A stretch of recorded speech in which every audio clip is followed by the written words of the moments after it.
Funding for this CyberWire podcast is made possible in part by Duo.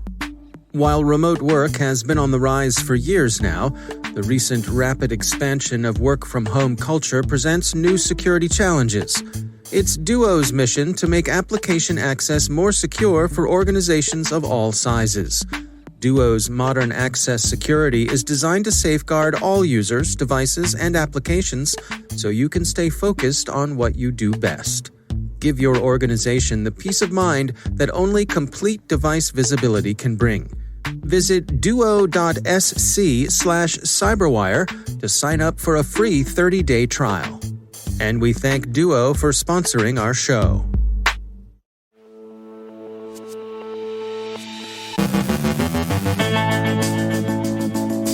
Disinformation about a radiation leak that wasn't. Another warning about Trickbot. The FBI says cybercrime cost victims more than $4.2 billion last year. Investigation and remediation of the SolarWinds and Exchange Server compromises continue. Crypters become a commodity for malware developers. Robert M. Lee from Dragos on lessons from the recent Texas power outages. Our guest is Bob Shaker from Norton Lifelock looking at baddies targeting online gamers. And some people are looking for jobs in all the wrong places.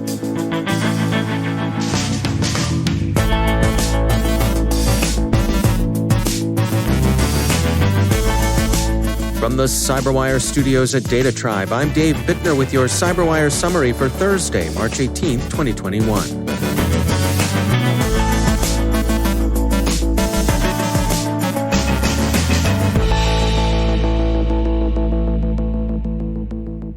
Poland's government has provisionally attributed a disinformation effort about a bogus radiation threat to Russia, the Washington Post reports. There were 3 channels for the propaganda. Websites of the National Atomic Energy Agency and the Health Ministry were compromised to briefly display fabricated claims of nuclear waste leaking into Poland from neighboring Lithuania, and a Twitter account belonging to a journalist whose beat is Russia and Eastern Europe was also hijacked to push the same story. It is, of course, bogus. There's no radiation leak in Lithuania, and there's no corresponding threat to Poland. The Polish government representative who attributed the incident to Russia did so on grounds of a priori probability, but it's a pretty good guess as an argument to best explanation. Stanislaw Zarin, speaking for the head of Poland's security services, told the Associated Press that, quote, "The whole story looked like a typical Russian attempt to sow suspicion and division among Western allies," end quote. So Warsaw's betting on form, and it's not a sucker bet either. CISA, the U.S. Cybersecurity and Infrastructure Security Agency, yesterday issued an alert on the resurgence of Trickbot, the Trojan that was identified back in 2016. The criminals using Trickbot are distributing it through highly targeted phishing emails. Trickbot was originally a banking Trojan, but it's now evolved into an adaptable multi-stage piece of malware. Once it's in the victim's systems, Trickbot is used to drop other malware, often either Ryuk or Conti ransomware, or to serve as an Emotet downloader. The alert, prepared in partnership with the FBI, contains an extensive list of signatures and an equally extensive list of recommended steps for mitigation. Speaking of the FBI's Internet Crime Report for 2020 is out. Phishing retains its position as the leading form of criminal activity. Losses to all varieties of Internet crime were high, officially a bit north of $4.2 billion, and that's real money in anybody's book. The U.S. House Energy and Commerce Committee yesterday pressed federal agency leaders for details on the scope of Holiday Bear's compromises of SolarWinds, the Hill reports. A parallel Senate inquiry suggests, according to CSO, that U.S. organizations are generally unprepared for such supply chain attacks. The Washington Post describes how the Senate Homeland Security Committee's investigation is expected to continue today with an inquiry into how such attacks might be prevented. Security firm Radware has added its warning to those in circulation about exploitation of Microsoft Exchange Server. Publishing its findings in IT Wire, the company says it assesses the threat as critical, and it doesn't think the threat is confined to any geographical region or economic sector. While it began, as is now generally known, as a Chinese government cyber espionage operation going after governments, pharmaceutical research and development organizations, and research institutions generally, including corporate research arms, the exploitation last week had clearly been added to the capabilities of criminal gangs. The crooks have added ransomware and cryptojacking to information theft, and their operations are indiscriminate, opportunistically hitting a range of sectors in most parts of the world. Tracking the way in which Exchange Server exploits have spread, Domain Tools' Joe Slowick tweeted an interesting graphic that summarizes the known and suspected threat actors involved in Exchange Server exploitation. It divides the actors' operation into initial exploitation, pre-disclosure share, immediate opportunistic exploitation, and lagging opportunistic exploitation. The lagging opportunistic exploitation is the activity Radware is talking about. Another point about lagging opportunistic exploitation is that it often follows the public release of a patch. Microsoft moved up its scheduled patch of the Exchange Server 0 days when it became clear that Hafnium was exploiting them in an unusually restrained way, and the exploits quickly found their way into other hands. At the second session of the 7th Annual Virtual Cybersecurity Conference for Executives, hosted by Ancora and Johns Hopkins University Information Security Institute, which we attended yesterday, we heard Avi Rubin, Technical Director of the JHU Information Security Institute, discuss controls that can reduce an organization's risk. Timely patching, he rightly pointed out, is important, especially when it can be done before the vulnerability being fixed has been discovered and weaponized by the bad actors. But releasing a patch inevitably brings exploitation of unpatched systems in its train. The risk associated with a vulnerability rises significantly after a patch has been released, since the patch allows attackers to hone in on the vulnerability and create an exploit. Rubin said, quote, "There's a race against time as to when the patch is distributed. If you don't apply the patch, you're much more vulnerable than before it was even patched in the first place." End quote. Patching isn't always as straightforward as we might think it, but all things being equal, better to patch sooner than later. You'll find our report of the conference's second session on our website. Deputy National Security Advisor for Cyber Neuberger outlined the federal response to the various campaigns, both criminal and state-directed, against vulnerable Microsoft Exchange Server instances. She, too, emphasized the importance of patching and stressed the government's willingness to help the private sector, including small businesses, deal with the threat. Crypters are now becoming a commodity in the cyber underworld's criminal markets. 2 security companies have been devoting some research attention to crypters, modules that help malware evade detection. Avast has released its study of Onion Crypter, and Morphosec has an account of HCrypt, an active crypter-as-a-service operation. And finally, there are a few more notes from the underground. Economic hardship has driven an influx of newbies into the dark web's underworld, a study by security firm Checkpoint finds. One depressing trend, it used to be the gangs who did most of the advertising on the criminal job boards. Now it's the job seekers. As Checkpoint writes, quote, "Usually within the darknet market and hacking forums, it is the vendors that are offering openings to those who are interested to apply. These job opportunities are arranged in a format similar to eBay and Amazon, complete with features like advanced reputation, search, and shipping." End quote. However, it looks like the tables have turned. From the beginning of 2021, we noticed that there was an increase in the number of individuals taking the initiative to send out ads seeking work. In fact, we started observing 10 to 16 new ads being placed monthly in select hacking forums. End quote. Some of it's greed, some of it's desperation, but whatever's driving people to tell the hoods that they're willing to be recruited, it looks like a long-term shift in the underworld.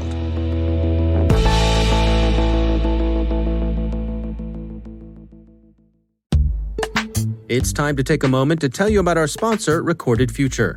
If you haven't already done so, take a look at Recorded Future's Cyber Daily. We look at it, the CyberWire staff subscribes and consults it daily. The web is rich with indicators and warnings, but it's nearly impossible to collect them by eyeballing the internet yourself. No matter how many analysts you might have on staff, And we're betting that however many you haven't got enough.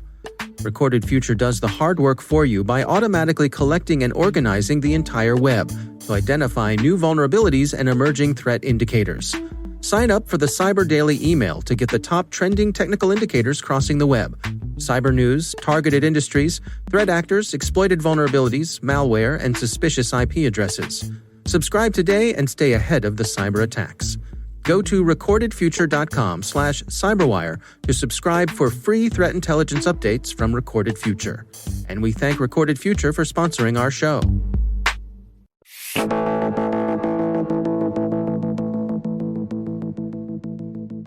During this time of pandemic lockdown, my teenage son has been spending a lot of time online gaming. It has become the primary way he gets to socialize and hang out with his friends. That's all good, but of course there are security concerns. Those games aren't free, and we've got our credit card information filed into his account. Bob Shaker is head of gaming at Norton Lifelock and an avid gamer himself. He and his team recently published their gaming and cybercrime study, and Bob Shaker joins us with the results. Well, I think we're beginning to see a positive shift in the way gamers think about security. But in this study that we did with the Harris poll, and we did this across several countries, the US, UK, Australia, Germany, New Zealand, we found there's still a gap between what gamers understand about the cyber risks that pertain to them and their likelihood of being attacked and what really could happen. And what we thought was interesting about this was how many of them had already been hacked, and yet still had that, somewhat of a gap in there. And that was over 2,000 gamers that we included. Well, what are some of the specific ways that gamers are targeted? What are their particular vulnerabilities? Gamers are targeted in a few different ways that really everybody is targeted, except that there's a bigger landscape when you're a gamer. So for like a phishing attack or a fake website that's promising, we're going to give you the best, newest, latest skins for this new game. Click here and, we'll hook you up. Those still exist, but with gamers, the landscape expands because we have access to tools that the average non-gamer doesn't use, like Discord or Twitch or, some of the deeper Reddit boards about gaming, where because gamers have this competitive nature, in Discord, I can set up an entire server all about, getting the latest and greatest cool things that you need for whatever game that I create the server about, and then start sending invitations. And because it's inherent in most gamers to trust Discord, they have a tendency to trust Discord servers. And it's, when you look at the gamer demographic, it's very broad. I mean, gamers can look at my kids. My kids started gaming when they were, tiny, 2-3 years old. We'd be playing together. But gamers go all the way up into, the 60s, 70s age range. But when you look at the crux of gamers, you start getting into that 12 to 35 range, and you get a lot of people who haven't experienced cyber attacks and get let in. So, young people are trusting of Discord. They see a new Discord server invite come their way, join, we're going to help you get the latest game skins. They join the server. They say, hey, get your friends to join. Here's a link. Click on this link to get the invite. The link downloads malicious software onto their machine. They then spread that link to their friends, and it perpetuates through the ecosystem of their friend network. And that's one of those types of attacks that isn't really different than a phishing attack, except they're taking advantage of the fact that gamers don't really believe that they'll be attacked, don't believe they have anything worth taking, and are susceptible to the ecosystem of playing games, which can be very costly, and looking for advantages in-game items that they may not have to spend money for. That's Bob Shaker from Norton Lifelock. You can find their gaming and cybercrime study on their website.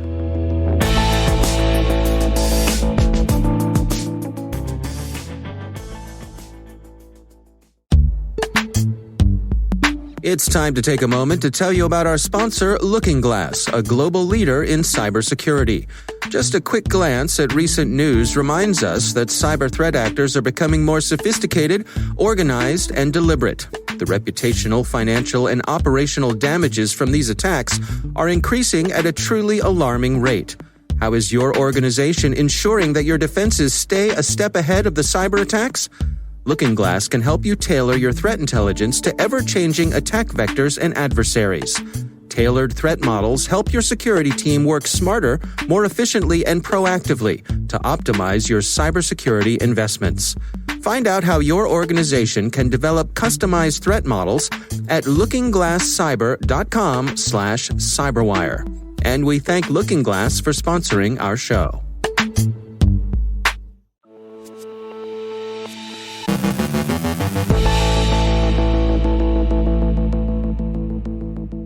And I'm pleased to be joined once again by Robert M. Lee. He is the CEO at Dragos. Rob, it's always great to have you back. You know, it's been a couple of weeks since the trouble that Texas had went down with the unprecedented cold temperatures and the strains that put on their ability to deliver electricity and various critical infrastructure things. And I wanted to check in with you to see what some of the broader things that you've been thinking about here in terms of, are there lessons to be taken from this when it comes to things like availability? Yeah, no, absolutely. So I think in Texas specifically, it's too early to really be assigning blame and fully understand the event. And I'm not saying that there won't be a blame and there won't be some considerations, but what I would coach everyone to look towards is when these types of things happen, whether it's a safety event in a chemical plant and the chemical safety board gets involved, or a transportation issue or whatever, or in this case, electric, a number of different organizations do get involved and do really detailed studies of what exactly went wrong and what was the cascading effects. And so we have the same thing in the New York blackouts and similar, and, FERC came out and had a really detailed study of the blackouts in the early 2000s that led to some of the NERC CIP regulations and kind of regulatory standards. And so it's very common for our engineering and operations community to deeply dig in and get root cause analysis and share out those insights. And what I'm looking for is, what does this mean to the broader United States? Because we have a changing energy portfolio. We have aspects of climate change that are making impacts, undoubtedly.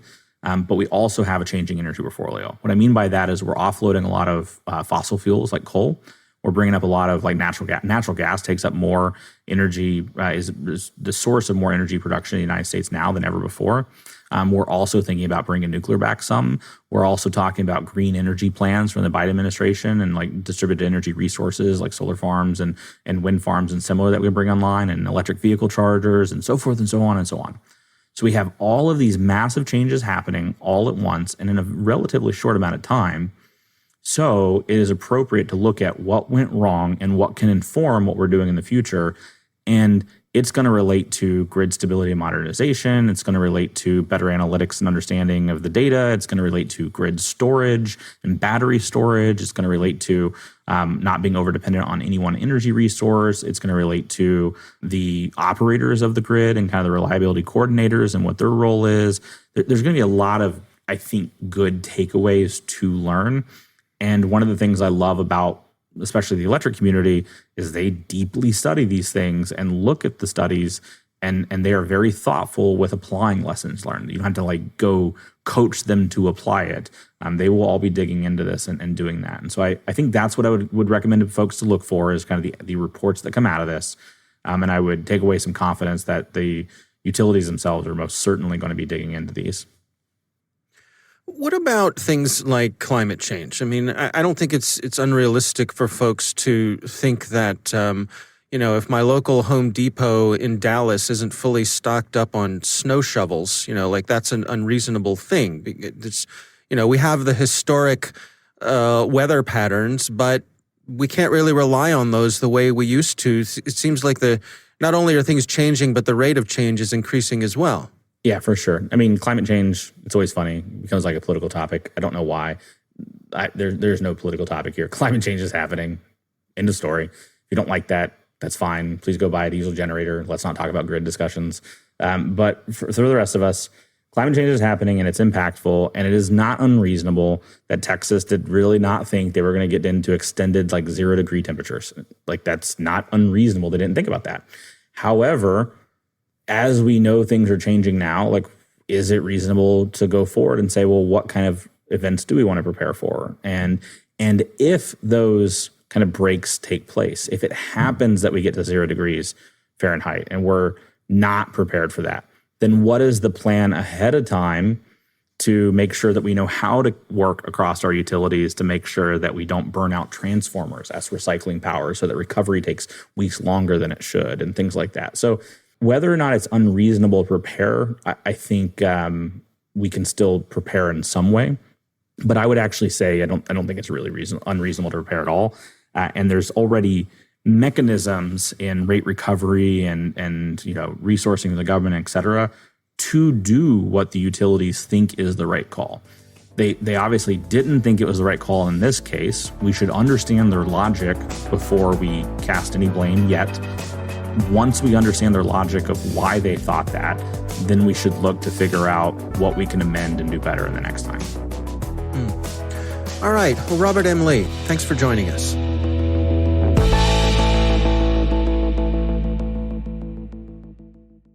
Thanks to all of our sponsors for making the CyberWire possible.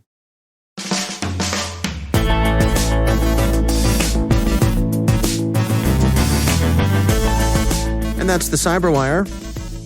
For links to all of today's stories, check out our daily briefing at thecyberwire.com.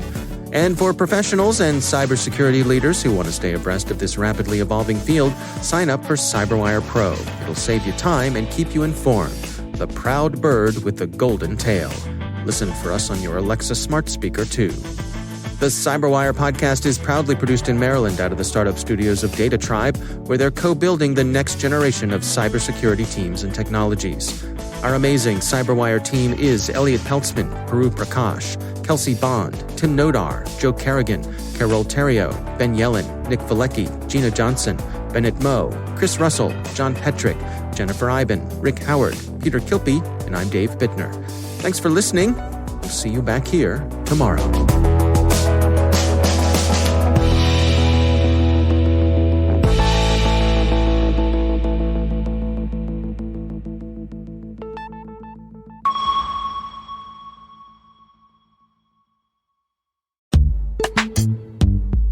This show is sponsored by the Johns Hopkins Information Security Institute.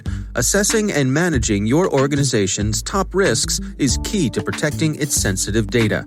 Join Ankura and Johns Hopkins Information Security Institute for the 7th Annual Cybersecurity Virtual Conference for Executives to discuss the do's and don'ts of risk management with industry leaders and other cyber professionals. Join us on 3 consecutive Wednesdays in March 10th, 17th, and 24th. Learn more at isi.jhu.edu.